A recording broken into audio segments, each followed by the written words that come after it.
Welcome to Pindar Poetry. We hope you learned something new. In this video, I will show how to make organic potassium fertilizer step by step.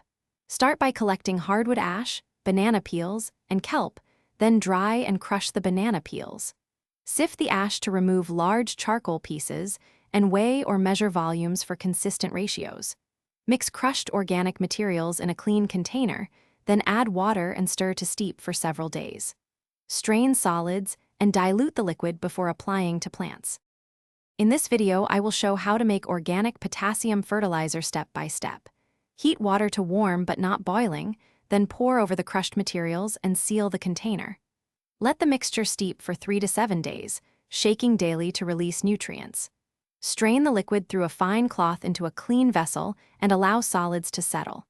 Store the extract in a cool spot and label with content and date for safe use. In this video, I will show how to make organic potassium fertilizer step by step.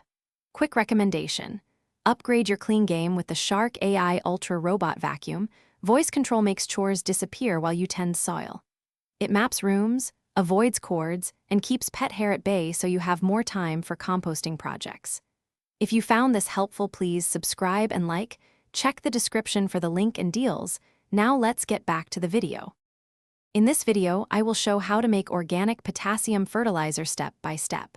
Always dilute the concentrated extract, starting with 1 part extract to 10 parts water, and test on a few plants.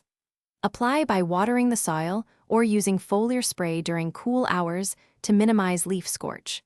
Repeat applications every 2 to 4 weeks depending on plant need and growth stage. Monitor plant health and adjust dilution or frequency as necessary for best results.